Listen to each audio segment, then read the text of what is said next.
talagang meron akong importante hintayin. Ito si Richie. Richie, ito si Aso. Hi, Richie. Ay, Ate Ason. Ate Ason. Sino ba siya, Tay? Ason, kapatid mo siya. Kapatid?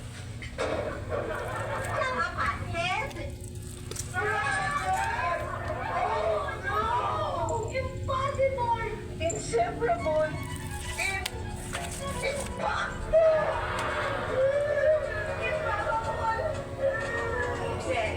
Hindi. Hindi ko matatanggap. Hindi! Hindi ko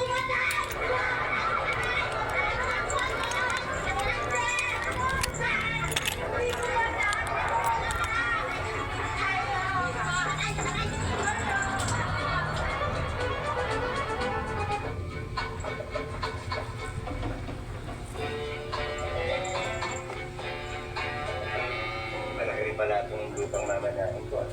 Pagkapan dito. Aba, oo, Richie. Alam niyo ba ha? Simula dyan, yan yung bakod niyan mamason dyan, hanggang doon. Doon yun, sa may ribes niya, yung bakod na yan. Yan ang mamanahin niyo. Kaya kung ako sa inyo, ngayon pa lang, magplano na kayo dahil gusto na magpatayo kayo dito ng malaking bahay.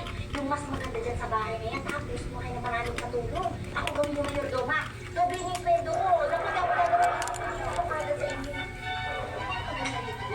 May swimming pool, tapos may terrace.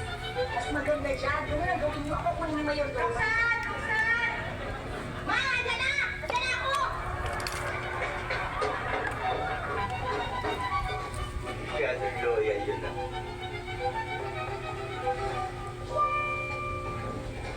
Unang-una siguro dapat tumpulong to takyasin ko. Maka-istorbo ito eh.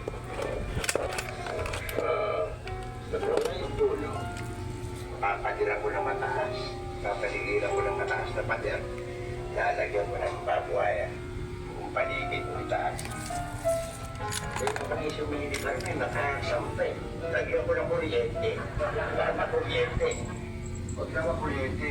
Makakamatay ka na ng tao na pag ay mga batang sila, mga anak ko sasampa-sampa dyan. Hindi, sino ka ba sumasagot? Magkakitialam ka ng mga ilismo ko. Ha? Bakit? Ako ba tinari? Ikaw ang sino ka? Ako? Ako may-ari itong lupang to eh, oh. Ha? Ikaw may-ari? Ako may-ari eh. Bakit? Hoy, hindi ka pa tao yung punong yan, nandyan na. At yung bahay na tinitirikan ng lupang yan,